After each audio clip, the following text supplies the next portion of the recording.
नमस्कार, मैं अंजलि मिश्रा। स्वागत है आप सभी का द न्यूज में। आपको बता दें कि प्रधानमंत्री नरेंद्र मोदी विकसित भारत संकल्प यात्रा कार्यक्रम में भाग लेते हुए नजर आए, जिस दौरान उन्होंने बीच मंच से ही एक महिला को चुनाव लड़ने का ऑफर दे दिया। जी हाँ, बिल्कुल सही सुना आपने। अब यह वीडियो क्लिप काफी ज्यादा चर्चा का विषय बनी हुई है, जहां पर प्रधानमंत्री नरेंद्र मोदी इस यात्रा का भाग बने हुए थे, विकसित भारत संकल्प यात्रा का वो भाग बने हुए थे। और इसी दौरान उन्होंने भरे मन से एक महिला जो कि भाषण दे रही थी, उनके भाषण से इतने प्रभावित हुए कि उसे चुनाव लड़ने का ऑफर दे दिया। लेकिन क्या महिला ने वो ऑफर एक्सेप्ट किया है?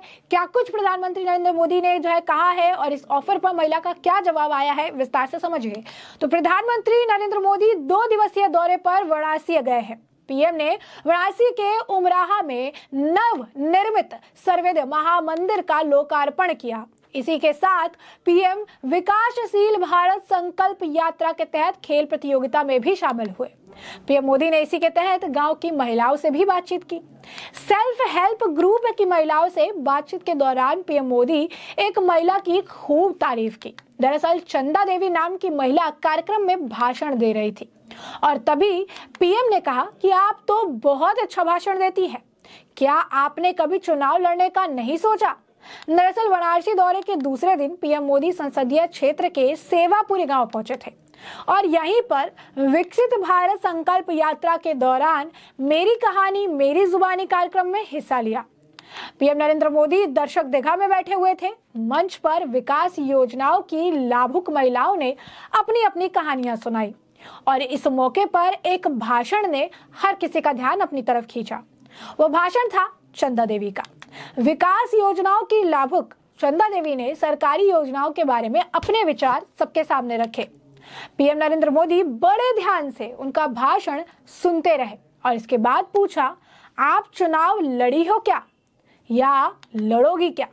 इसी के साथ पीएम ने उन्हें चुनाव लड़ने का भी ऑफर दे दिया, जिस पर महिला की प्रतिक्रिया भी आई। और ये पूरा संवाद जो है, आप कह सकते हैं कि जो है वीडियो सामने आया है और काफी ज्यादा सोशल मीडिया पर सर्कुलेट भी हो रहा है और इसकी चर्चा भी हो रही है। जरा आप भी देखिए इस पूरे संवाद की वीडियो। धन्यवाद। जय हिंद, जय भारत। चंदा देवी जी, आपकी पढ़ाई क्या हुई है? Sir inter pass. तो आप इतना बढ़िया भाषण करती हैं। जी सर। तो कभी चुनाव लड़ी हो क्या? नहीं सर। तो लड़ोगी? नहीं सर, ये सर आपसे हम इंस्पायर होते हैं सर। आप जो प्रयास करते हैं सर, हम उनसे अपना कदम मिलाकर चलते हैं। इस वजह से जो हम आज हासिल कर पाए हैं सर, ये हमारा सौभाग्य है कि हम आपके सामने उपस्थित हैं सर और आपके सामने 2 बातें बोल रहे हैं सर। ये हमारे लिए बहुत बड़ी गर्व की बात है। अरे सब महिलाएं तालियां बजाएगी। अच्छा चंदा देवी जी, बच्चे क्या पढ़ते हैं? सर अभी मेरी बिटिया कक्षा 7वीं में है सर और हमारा बेटा अभी कक्षा 3 में है सर। क्या सोचा है, बच्चों को क्या पढ़ाओगे? सर अगर हमारी आर्थिक स्थिति अच्छी रही तो हम उनको बहुत अच्छे से अच्छे कॉलेज में डालना चाहते हैं और उनकी पढ़ाई पूरी करवाना चाहते हैं। और अभी अच्छा पढ़ते हैं कि ऐसे ही? नहीं सर, पढ़ते हैं सर। वरना माँ सखी मंडल चलाती है, वो सेल्फ हेल्प ग्रुप में काम कर रही है, वो बैंक सखी बन गई है। सब कुछ देखते हुए करते हैं सर। अपने बच्चों का भी ध्यान रखते हैं, अपने परिवार का भी ध्यान रखते हैं सर, अपनी मम्मी जी का भी साथ रखते हैं, ध्यान रखते हैं और साथ साथ अपनी सर गांव की महिलाओं का भी ध्यान रखते हुए हमारा जो कर्तव्य है हम उसको पूरा करते हैं सर। अच्छा, आप लखपति दीदी बन गई? जी सर। अब मेरा सपना है, जी सर। और मैं यहाँ जो बहनें बैठी हैं उनको भी बताना चाहता हूँ। जी सर। मेरा संकल्प है कि मैं देश में गांवों में जी सर। आप जैसे परिवार की जो माताएं बहनें हैं, इस देश में 2 करोड़ जी सर। 2 करोड़ माताओं बहनों को मुझे लखपति बनाना है। तो आपकी बात जब सुनेंगे ना तो लोगों को विश्वास हो जाएगा कि हाँ, लखपति दीदी बन सकते हैं। सर ये कहने की बात नहीं है, हम लोग बोल नहीं पाते हैं। हमारी तरह बहुत सारी दीदियां हैं सर जो समूह के माध्यम से जुड़कर आत्मनिर्भर बनी है और लखपति दीदी बनी है सर। यहाँ बोलने को हर किसी को मौका नहीं मिलता सर, ये हमारा कितनी बहनें हैं जो लखपति दीदी बनी होगी यहाँ? सर हमारे गांव में कम से कम हर समूह से 2-4 महिलाएं तो बनी गई हैं। 2-3 महिलाएं बन गई? जी सर। अच्छा, आपके समूह को मैं एक काम बताता हूँ, कर सकते हैं क्या? बताइए सर, प्रयास करेंगे पूरी तरह। देखिए, हमारे देश में जी सर। आजकल शादी ब्याह होते हैं। जी सर। तो वो खड़े खड़े खाने का रिवाज शुरू हो गया अब। जी सर। तो लोगों को लगता है कि दोबारा मिलेगा ना, इसलिए थाली भर देते हैं जी सर। और फिर आधा छोड़ देते हैं, तो खाना बर्बाद हो जाता जी है। सर। किसी के घर में जन्मदिन है तो भी खाना बर्बाद हो जाता है। अगर आपके सेल्फ हेल्प ग्रुप की बहनें, जी सर। उनको परोसना कैसे उसकी ट्रेनिंग हो जाए, जी सर। उनके अच्छे कपड़े हो जाएं, फिर वो हाथ में मोजे वोजे पहन करके, दस्तक पहन करके परोसने के लिए जाएं ऐसे लोगों में, जी सर। तो खाना तो बचेगा ही बचेगा। जी सर। जो लोग आते हैं उनको भी अच्छी सर्विस मिल जाएगी, जी सर। आपकी बहनों को कमाई हो जाएगी। जी सर। और जब भोजन समारोह में जाते हैं तो घर जाते समय वो भी कहेंगे नहीं नहीं भाई, आप भी बच्चों के लिए थोड़ा ले जाइए, जी सर। तो घर में न्यूट्रिशन का प्रॉब्लम भी सॉल्व हो जाएगा। जी सर। तो मैं समझता हूं एक ऐसा काम है कि जो लोग खाना खराब करते हैं, जी सर। फेंक देते हैं, अगर परोसने की व्यवस्था नियम से बन जाए तो बहुत कुछ बच सकता है। तो ऐसा काम कर सकते हैं आपकी बहनें? कर सकती हैं सर। तो सबको ट्रेन करोगी आप? जी सर, बिल्कुल। और मैं भी योगी जी को बताता हूं कि ऐसे लोग जो अपना समारोह करें जी तो सर। आप जैसे लोगों को बुलाएं जी और सर। वो परोसना का काम संभाले। जी सर। अच्छा, आपके गांव में स्वच्छता का अभियान का कुछ सोचते हैं लोग? जी सर, करते हैं सर। जगह जगह लगाए गए हैं, कूड़ा उसमें फेंकते हैं सर, फिर वहाँ से गाड़ी आती है, ग्राम पंचायत की जगह बनी है एक ठो, वहाँ पे ले जाते हैं सर। नहीं, लेकिन उसमें तो कोई खाद बनाना, खेत में उपयोग करना, ऐसा कुछ हो रहा है क्या?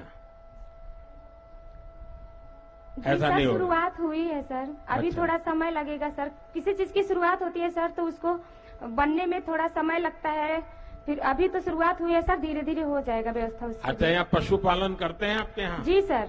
तो मालूम है ये अमूल वाला डेयरी वाला दूध लेता है अभी, वो पैसे ज्यादा देता है, पता है? वो पता नहीं है। चलिए चंदा देवी, आपने बहुत अच्छा बता दिया, जी बहुत सर। बहुत बधाई आपको। जी सर। तो जैसा कि आपने देखा कि प्रधानमंत्री नरेंद्र मोदी ने सवाल भी पूछा, चुनाव लड़ने का ऑफर भी दे दिया, और महिला इसके बाद कहती नजर आई कि हम चुनाव का नहीं सोच रहे हैं और ये सब हम आपसे ही सीखे हैं। महिला ने यह भी कहा कि हम आपके सामने खड़े हैं और आपके सामने बोल रहे हैं, वही बहुत गर्व की बात है। समारोह को संबोधित करने वाली महिला लखपति महिला कार्यक्रम से जुड़ी हुई है। इस पर पीएम ने कहा कि आपकी बातों पर महिलाएं तालियां बजाएंगी। इसके बाद पीएम मोदी ने सवाल किया कि आपके बच्चे क्या पढ़ते हैं। चंदा देवी ने जवाब दिया और कहा कि मेरी बेटी 7वीं कक्षा में पढ़ाई कर रही है, बेटा कक्षा 3री में पढ़ाई कर रहा। पीएम मोदी ने महिला से पूछा, आप आगे बच्चों को क्या पढ़ाओगी? इस पर चंदा देवी ने कहा, अगर हमारी आर्थिक स्थिति ठीक रही तो हम अपने बच्चों को अच्छे से अच्छे कॉलेज में दाखिला कराना चाहेंगे। पीएम मोदी ने फिर पूछा कि आप भी अभी कैसी पढ़ाई करती हैं? इस पर चंदा देवी ने कहा कि अच्छी पढ़ाई करते हैं। पीएम मोदी ने कहा कि माँ जब मंडल चलाती है, सेल्फ हेल्प ग्रुप में काम करती है तो उन्हें बाहर जाना पड़ता है, बैंक सखी बन गई है। इस पर चंदा देवी ने कहा कि हम सबको लेकर काम करते हैं, परिवार की देखभाल करते हुए सब काम कर रही हैं। पीएम मोदी ने इस मौके पर कहा कि चंदा देवी जी, आप लखपति दीदी बन गई हैं। हमारा सपना है कि देश में हम 2 करोड़ लखपति दीदी बनाएं। आपकी बात जब वे सुनेंगी तो उन्हें विश्वास हो जाएगा कि लखपति दीदी बन सकते हैं। इस पर चंदा देवी ने कहा कि हम लोग बोल नहीं पाते हैं, यहाँ पर ही कई महिलाएं हैं जो समूह से जुड़कर लखपति बनी है, यहाँ पर हर किसी को बोलने का मौका नहीं मिलता है। इस पर पीएम मोदी ने पूछा कि कितनी लखपति महिला गाँव में है। इस पर चंदा ने कहा कि हमारे यहाँ 2 से 3 महिलाएं हर ग्रुप में लखपति दीदी बनी है। इस पर पीएम मोदी ने उनसे एक काम करने के बारे में पूछा। पीएम मोदी ने कहा कि क्या आप लोग पार्टी में होने वाले खाने की बर्बादी को रोकने के लिए ट्रेनिंग पर काम कर सकते हैं? पीएम ने समझाया कि आज तक जो है आजकल पार्टियों में बफेट सिस्टम शुरू हो गया है। इसमें लोग अपनी थाली में भरकर भोजन परोस लेते हैं, इसके बाद आधी थाली छोड़ देते हैं। अगर समूह की बहनें ट्रेंड हो तो वे खाना परोसना सीखे और ऐसी पार्टियों में जाकर खाना परोसे, वहां जो खाना बचे उसे अपने साथ ले जाए और इससे घरों में न्यूट्रिशन का प्रॉब्लम भी सॉल्व हो जाएगा। अगर परोसने की व्यवस्था हो जाए तो काफी खाना बच सकता है। क्या आप लोग इस प्रकार का काम कर सकती हैं? इस पर उन्होंने हामी भरी, सबको ट्रेन करेंगे। पीएम मोदी ने यह भी कहा कि इससे हम योगी जी से भी बात करेंगे। इस कार्यक्रम के तहत आपको बता दें कि राज्य की योगी सरकार प्रत्येक प्रतिभागी महिलाओं को 3 साल में लखपति बनने का प्रयास करती है। पीएम मोदी ने इसी के साथ अपने संसदीय क्षेत्र वाराणसी में ग्रामीण क्षेत्र सेवापुरी में विकसित भारत संकल्प यात्रा में भाग लिया और बच्चों को भी सम्मानित करते हुए नजर आए। अब इस संवाद को लेकर जो है सोशल मीडिया पर काफी चर्चा हो रही है, लोग तारीफ भी कर रहे हैं और कह रहे हैं कि प्रधानमंत्री नरेंद्र मोदी किसी को भी, जो कि ये आप कह सकते हैं जिसमें प्रतिभा है, जिसमें मेरिट है, जिसमें क्रेडिट है, उसे चुनाव लड़ने का ऑफर देते हैं। और यही कारण है कि अगर आप देखेंगे 3 राज्यों में जो नाम भी निकल कर आया, जिसमें आप कह सकते हैं छत्तीसगढ़, मध्य प्रदेश और राजस्थान में जो मुख्यमंत्री के नाम भी आए वो भी चौंकाने वाले थे, क्योंकि वहां पर भी काम और क्रेडिट को जो है तवज्जो दिया गया था और इसी बेसिस पे जो है आप कहिए कि मुख्यमंत्री बनने का मौका मिला और कहीं ना कहीं कार्यकर्ताओं में भी उत्साह बढ़ा कि अगर काम अच्छा करेंगे तो आप भी मुख्यमंत्री बन सकते हैं। और यही कारण है कि अगर आप देखेंगे तो यहाँ खुले मन से भी प्रधानमंत्री नरेंद्र मोदी सबका उत्साह जो है बढ़ाते हुए नजर आ रहे थे। तो ऐसे में हमने आपको ये जो पूरा मामला है ये बड़े विस्तार से बताया है कि पूरा मामला क्या है, किस तरीके से प्रधानमंत्री नरेंद्र मोदी ने खुले मन से एक महिला को चुनाव लड़ने का मौका दिया, लेकिन महिला ने ये कह के टाल दिया कि वो चुनाव तो नहीं लड़ना चाहती, लेकिन आज इतना अच्छा अगर भाषण भी दे रही है तो ये जो है उन्होंने पीएम मोदी से सीखा है। तो ऐसे में अब इस पूरे मामले पर आपकी भी जो राय हो हमें कमेंट सेक्शन में कमेंट करके जरूर साझा करिएगा। धन्यवाद।